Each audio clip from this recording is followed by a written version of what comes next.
어 오늘의 이제 제목은 세이브 포인트라고 이제 주었습니다. 요한계시록 2장 4 절과 5 절을 먼저 펴서 한번 읽도록 하겠습니다. 요한계시록 2장 4 절과 5 절입니다. 읽도록 하겠습니다. 요한계시록 2장 4 절에서 5 절. 그럼에도 불구하고 내가 너를 책망할 것이 조금 있나니 이는 네가 내 처음 사랑을 버렸기 때문이라. 그러므로 네가 어디에서 떨어졌는지 기억하고 회개하며 처음 행위를 하라. 그리하지 아니하고 내가 회개하지 아니하면 내가 속히 내게 가서 내 등잔대를 그것의 자리에서 옮기리라. 그리고 계시록 3장 3절과 19절은 그냥 제가 읽도록 하겠습니다. 그러므로 내가 어떻게 받았고 들었는지 기억하며 굳게 붙잡고 회개하라. 그러므로 만일 내가 깨어있지 아니하면 내가 도둑같이 내게 가리니 내가 어느 시각에 너에게 갈지 내가 알지 못하리라. 19절 내가 사랑하는 자들을 다 내가 책망하고 징계하노니 그러므로 열심을 내고 회개하라. 오늘 이 시간은 저를 포함한 모든 분들이 영적인 세이브 포인트를 만들어 놓아서 언제든지 타락했을 때 최대한 빠르게 영적인 초심, 내가 어디에서부터 미끄러지고 넘어졌는지를 기억하고 처음 마음을 되찾고 다시금 열심을 내기 위해서 준비한 영적 기록입니다. 뜬금없이 세이브 포인트 하니까 무슨 뭐 야구 용어인가 아니면 무슨 점수인가 생각하실 수도 있겠는데요. 제가 여기서 말씀드린 세이브 포인트라는 건 어떤 게임 진행 과정 중에 내가 지나왔던 모든 지점의 데이터를 게임이 끝났거나 종료됐다고 해서 다 날아가지 않도록 안전히 저장해 두는 기능을 이야기합니다. 언제고 다시 그 저장한 시점에서부터 게임 플레이를 가능하게 말이죠. 그래서 이 용어를 두고 인터넷상에서 한번 찾아봤는데요. 한 블로거의 글이 마음에 들어서 그 글을 통해서 이 세이브 포인트에 대해서 좀 더 설명드리도록 하겠습니다. 게임을 하다 보면 세이브 포인트라는 게 나온다. 이 기능은 게이머들에겐 아주 중요하다. 오랜 시간 했던 게임을 끄기 전에 저장을 함으로써 다시 게임을 시작할 때 처음부터가 아니라 저장을 했던 그 세이브 포인트에서 시작할 수 있기 때문이다. 그리고 또 다른 이유는 앞으로 진행될 스테이지가 어려워져서 죽거나 게임 오버가 될 가능성이 큰 경우에 미리 세이브 포인트에서 저장을 해두면 언제든 마음 편하게 진행할 수 있기 때문이다. 그래서 죽더라도 여기서부터 다시 시작하면 되니까. 그리고 게임에서 이 세이브 포인트가 중요한 마지막 이유는 지금 이 플레이하고 있는 이 파트가 너무 마음에 들고 재밌고 인상 깊어서 반복하고 싶은 마음이 들기 때문이다. 저장해 둔다면 그 어떤 조건에서도 상관없이 반복 플레이를 할 수 있으니까. 그런 생각을 해본다. 인생에도 세이브 포인트가 있다면 얼마나 좋을지. 어렵고 힘들고 아픈 순간에 다시 그곳으로 돌아가서 다시 시작할 수 있으면 좋을 텐데. 아니면 위로를 얻고자 어린 시절의 추억을 다시 만나고 아니면 만날 수 없는 사람들을 만나기 위해서 다시 돌아갈 수 있다면 참 좋을 텐데. 미처 알지 못하고 놓치고 지나갔던 귀한 것들을 다시 얻기 위해서 세이브 포인트로 돌아갈 수도 있을 텐데. 하지만 인생에는 저장이 없다. 세이브 포인트가 있어서 돌이키거나 다시 찬찬히 돌아볼 수 있는 기회가 전혀 주어지지 않아서 참 아쉽다. 안타깝고 아프고 서글프기도 하고 그렇다. 그렇다. 게임의 최고 어려운 난이도는 세이브 포인트가 거의 없다. 인생이란 게임은 난이도가 누구에게나 최고 어려움으로 주어진 듯하다. 예, 정말 그렇습니다. 동서고금을 막론하고 타임머신이나 시간 여행에 대한 상상과 꿈을 키우면서 그런 일들이 일어나기를 상상 속에서만이라도 간절히 바라는 이유는 바로 이 글쓴이가 말한 것처럼 인생에는 세이브 포인트가 없기 때문이죠.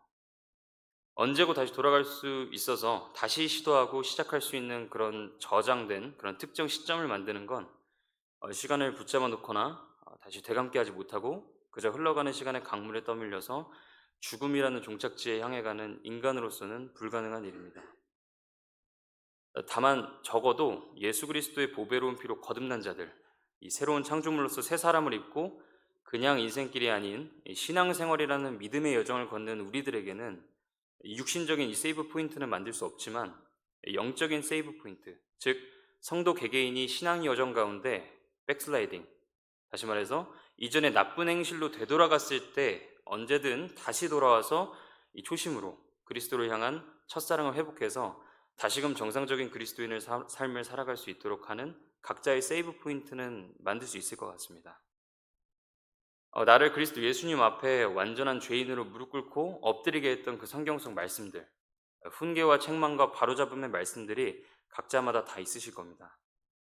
그리고 매번 성경을 읽을 때마다 혹은 주일 예배 목사님의 설교 말씀 중에 소개되는 그런 성경 구절들을 통해서 새롭게 다가오는 경우도 있을 겁니다. 바로 그럴 때마다 그 보화와 같은 말씀 한 구절 한 구절을 수집하는 겁니다. 하나둘 모아서 내 속 중심 깊은 곳에 숨겨진 그 마음의 금고에 담아두는 게 가장 좋겠지만, 그냥 종이나 컴퓨터 메모장에 적고서 까먹을 때마다 읽고 또 읽으면서 기억하려고 애쓰는 겁니다. 잊지 않기 위해서 그렇게 하나님의 말씀을 이렇게 여러 줄로 엮어서 각자의 영적 세이프 포인트를 만드는 겁니다.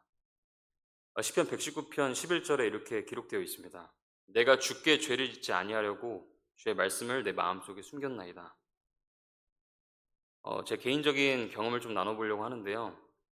저는 오늘도 그렇고 지난 몇 년간 이 배단의 침례교회에서 오전 성경 공부 시간에 하나님의 말씀을 선포할 수 있도록 기회를 받아서 여러 다른 형제님들과 돌아가면서 준비를 하고 있는데요. 그 과정 중에서 여러 굴곡이 참 많았는데, 그중 가장 많은 부분을 차지하는 것이 바로 이 성경 공부 준비 전후의 그 온도 차이를 들 수 있을 것 같습니다. 다시 말하자면 이제 말씀 준비 들어가야 한다 하는 그런 심리적 압박감이 점점 고조되어가는 그 시기 이전까지는 그냥 편하게 그럭저럭 교회 오가는 적당한 그리스도인으로 사는 그런 모습들, 열매 맺고 싶고 성장하고 싶은데 그냥 주저앉고, 그러지 못하고 매번 금방 주저앉게 되는 그런 현상들, 주저앉더라도 금방 다시 일어나고 싶은데 주저앉기만 하는 것이 아니라 갑자기 죄가 침투해서 죄가 반복되고 심화되고, 그렇게 영육 간의 딱딱해짐, 경화가 가속화되어서 완전히 썬데이 크리스천이 되거나 아니면 모양만 있는, 말 그대로 세이브드, 그냥 구원만 받기만 한 존재로서 교회당 예배당에 왔다 갔다 하는 그런 존재로 시간을 그냥 빠르게 흘려보내는 사람이 되는 그런 문제. 디모데후서 3장 5절에 이런 말씀이 기록되어 있습니다. 디모데후서 3장 5절입니다. 하나님의 성품의 모양은 있으나 그것의 능력은 부인하리니 이런 자들에게서 돌아서라. 지금은 마지막 날들, 위험한 때이기 때문이죠. 앞서서 디모데후서 3장 1절과 4절에서 이렇게 기록되어 있습니다. 또한 이것을 알라. 지금 마지막 날들의 위험한 때가 오리라.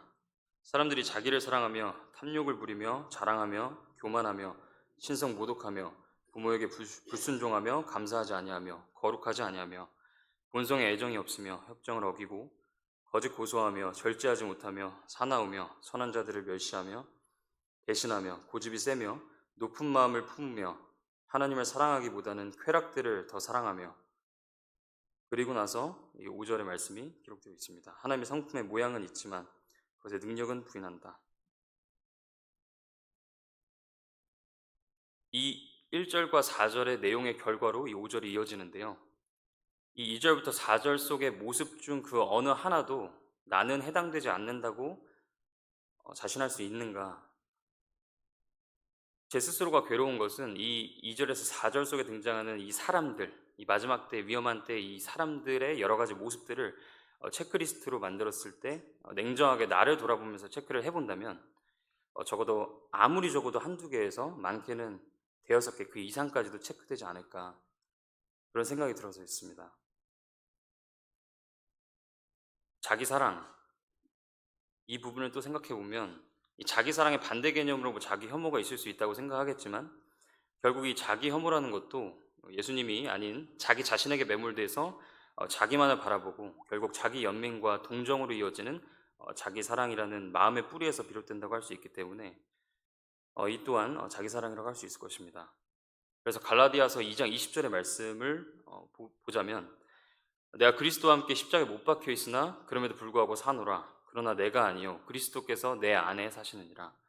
나는 지금 내가 육체 안에서 사는 삶을 나를 사랑하사 나를 위해 자신을 주신 하나님의 아들의 믿음으로 사노라. 그리고 야고보서 4장 15절의 이 말씀, 그런 까닭으로 너희가 말하기를 주께서 원하시면 우리가 살며 이것이나 저것을 하리라. 이 두 말씀에 의거해서 사는 삶이 아니라 내가 내 삶의 주인이 돼서 나를 위해서 사는 삶의 모습들의 근본이 다 자기 사랑이라고 할 수 있기 때문에 이 자기사랑이라는 항목에서 완전히 자유로운 사람이 된다면 얼마나 삶이 성령으로 충만할 것인가 싶습니다. 그 다음에 탐욕.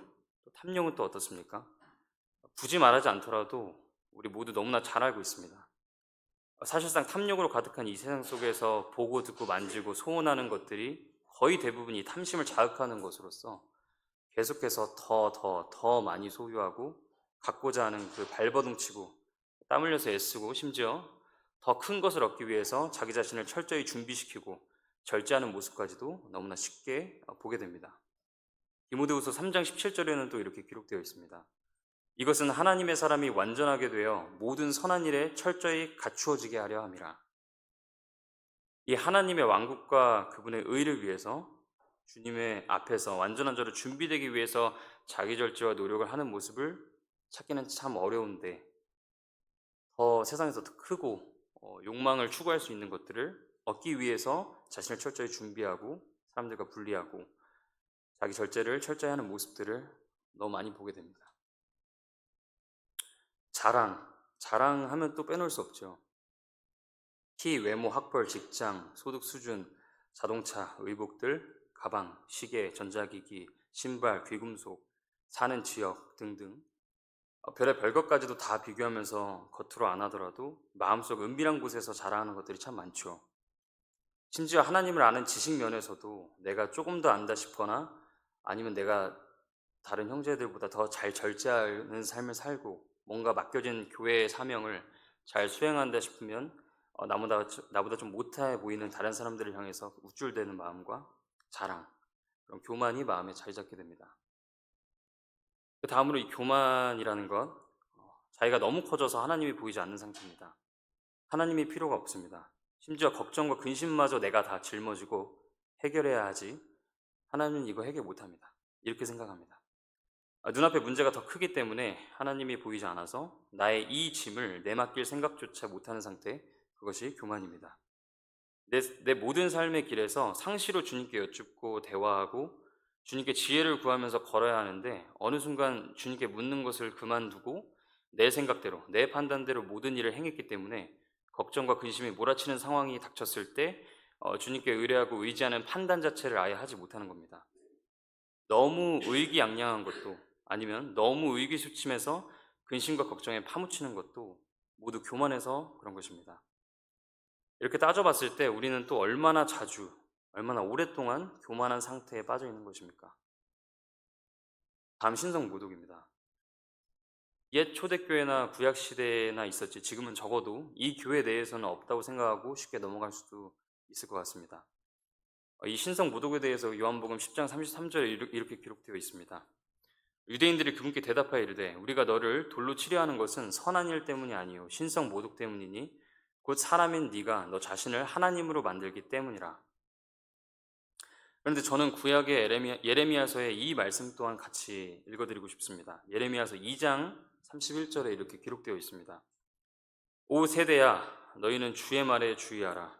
내가 이스라엘에게 광야가 된 적이 있었느냐? 어둠의 땅이 된 적이 있었느냐? 어찌하여 내 백성이 말하기를 우리가 주니 다시는 우리가 주께 가지 아니하리이다 하느냐? 지금 내가 내 기쁨을 위해서, 내 만족을 위해서 자기 사랑으로 사는 삶을 산다면 내가 내 삶의 주인이고 내 육체의 주인이고 내 인생의 주인으로 군림해서 사는 삶은 말로는 내가 주다 하지 않더라도 실제 사는 삶으로 내가 주다, 내가 주인이다 하고 공언하는 것이나 다름없으니 이 또한 주를 자기 안에 모시고 사는 우리들로서 신성 모독하는 사람이지 않을까 싶습니다. 부모에게 불순종, 이거 너무나 중대한 죄죠. 최초의 사람인 아담과 이브가 에덴 동산에서 최초로 지었던 죄가 바로 하나님의 말씀, 이 명령에 불순종한 것이라는 점에서 비춰보면 우리를 낳아주신 부모의 말씀에 불순종한 것이 얼마나 근원적인 죄인가를 알 수가 있습니다. 무수히 많이 파생된 이 죄악들이 바로 이 불순종에서부터 비롯되었다고 볼 수도 있을 것입니다. 그 다음으로 감사하지 않음. 이 크리스천들은 삶에서 감사를 잃어버렸을 때에 죄가 가장 쉽게 침투하고 범법이 증가합니다. 각 사람에게 합당하게 주신 소유물과 재능, 영적 은사들에 감사하면서 주신 것으로 알맞게 살아가는 지혜가 필요한데 이 세상에 살아가면서 이 세상 통치자인 마귀가 주는 의구심이 하나가 있습니다.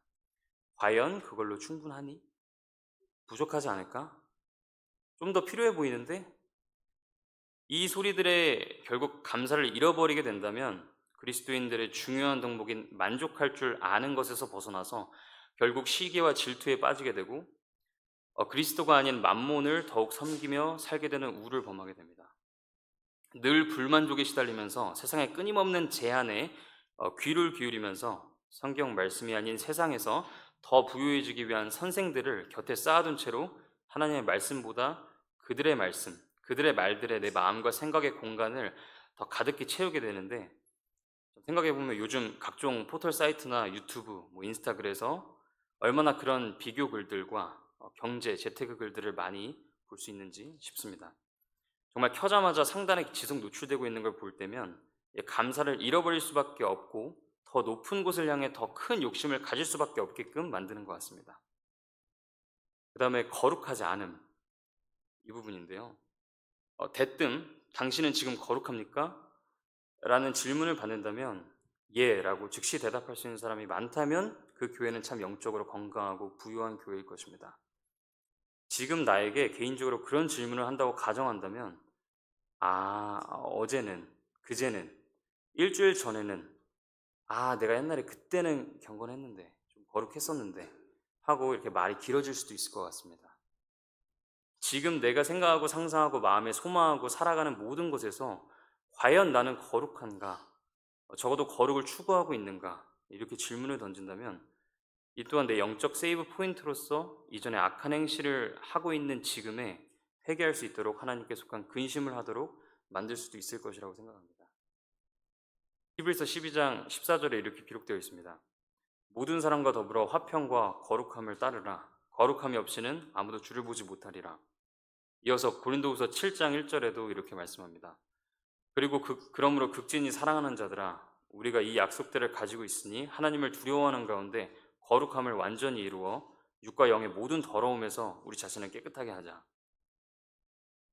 지금 당장의 이 영적 거울로서 내 상태를 진단해주고 처방해주는 말씀으로서 이 앞선 두 말씀을 각자의 세이브 포인트로서의 말씀으로 삼기 원합니다. 그 밖에도 여러 가지 죄악성들이 참 많이 나와 있죠. 본성의 애정이 없고, 협정을 어기고, 거짓 고소하고, 무절제하고, 사납고, 착하고 좋은 성품의 사람들을 무시하고 멸시하고, 배신하고, 고집이 세고, 높은 마음에 하나님보다 쾌락들을 더 사랑하고, 결국 이 모든 것들에 의해서 하나님을 믿고 섬긴다는 그 형태, 이 모양만 있고 성령의 능력과 권능은 하나도 그 삶에 나타나 보이지 않는 그냥 껍데기만 성도, 즉 죽어있는 크리스천이 되어서 결국 사망의 냄새로 인해서 세상 사람들은 친구가 되려서 가까이 자꾸 다가오고 성도 간의 빛 가운데 교제에서는 자꾸 멀어지는 그런 이상현상이 벌어지게 되는 것이라고 생각합니다. 디모데후서 3장 5절을 다시 읽도록 하겠습니다. 하나님의 성품의 모양은 있으나 그것의 능력은 부인하리니 이런 자들에게서 돌아서라. 저는 마지막으로 예레미야서 말씀을 쭉 나열해서 낭독함으로써 영적 세이브 포인트로서 작동할 수 있는 강력한 책망의 말씀을 스스로 듣고 되새기고자 합니다. 예레미야서 2장과 3장에 집중되어 있습니다. 한번 펴서 눈으로 보시고 읽으셨으면 좋을 것 같습니다. 예레미야서 2장 5절입니다. 주께서 이같이 말씀하시느니라. 너희 조상들이 내게서 무슨 불법을 발견하였기에 나를 떠나 멀리 가고 허무한 것을 따라 걸으며 허무한 자가 되었느냐. 7절. 내가 너희를 풍요한 나라로 데려가 그곳의 열매와 그곳의 좋은 것을 먹게 하였는데 너희는 거기에 들어와 내 땅을 더럽히고 내 유산을 가증한 것으로 만들었으며. 8절. 제사장들은 주께서 어디 계시느냐 하고 말하지 아니하고 법을 다루는 자들은 나를 알지 못하며 목양자들도 내게 범법하고 대언자들은 바알을 의지하여 대언하며 유익을 주지 못하는 것들을 따라 걸었느니라. 2장 13절입니다. 내 백성이 두 가지 악을 행하였으니 곧 그들이 생수의 샘인 나를 버렸고 자기들을 위해 물 저장고들 즉 물을 가두지 못할 터진 저장고들을 팠느니라. 19절. 너 자신의 사악함이 너를 바로잡겠고 네 타락함이 너를 꾸짖으리라. 그러므로 네가 주 내 하나님을 버린 것과 네 안에 나를 두려움이 없는 것이 악한 일이요 쓰라린 일인 줄을 알고 주의하라. 주 군대들의 하나님이 말하노라. 20절. 옛적에 내가 네 멍에를 꺾고 네 결박을 끊음에 네가 이르기를 내가 범법하지 아니하리라 하더니 네가 모든 높은 언덕 위와 모든 푸른 나무 아래로 돌아다니며 창녀짓을 행하는도다. 21절. 그럼에도 내가 너를 귀한 포도나무 곧 온전히 옳은 시로 심었는데 네가 어찌하여 내게 낯선 포도나무 즉 변질된 초목으로 변하였느냐. 31절. 오 세대야 너희는 주의 말에 주의하라. 내가 이스라엘에게 광야가 된 적이 있었느냐? 어둠의 땅이 된 적이 있었느냐? 어찌하여 내 백성이 말하기를 우리가 주니 다시는 우리가 죽게 가지 아니하리이다 하느냐. 3장 1절입니다. 그들이 말하기를 가령 한 남자가 자기 아내를 버림으로 그녀가 그들을 떠나가서 다른 사람의 아내가 된다면 그 남자가 다시 그녀에게 돌아가겠느냐? 그러면 그 땅이 크게 더럽혀지지 아니하겠느냐 하되 너는 여러 명의 사랑하는 자들과 창녀짓을 행하였느니라. 그러할지라도 다시 내게 돌아오라. 주가 말하노라. 3장 12절입니다. 가서 북쪽을 향해 이 말들을 선포하여 이르라. 주가 말하노라. 타락한 이스라엘아 너는 돌아오라. 내가 내 분노를 너희에게 떨어뜨리지 아니하리라. 나는 긍휼이 많으므로 분노를 영원히 품지 아니하리라. 주가 말하노라. 14절. 주가 말하노라. 오 타락한 자녀들아 돌아서라. 내가 너희와 결혼하였느니라. 내가 너희를 취하되 도시에서 하나와 가족에서 둘을 취해 너희를 시온으로 데려갈 것이며 15절. 또 내가 내 마음에 맞는 목양자들을 너희에게 주리니 그들이 지식과 깨달음으로 너희를 먹이리라. 마지막입니다. 3장 22절입니다. 타락한 자녀들아 너희는 돌아오라. 내가 너희의 타락한 것을 고쳐주리라. 보소서 우리가 주께로 가오니 주께서는 주 우리 하나님이십니다. 아멘. 각자 기도하심으로 오전 예배 준비하시겠습니다.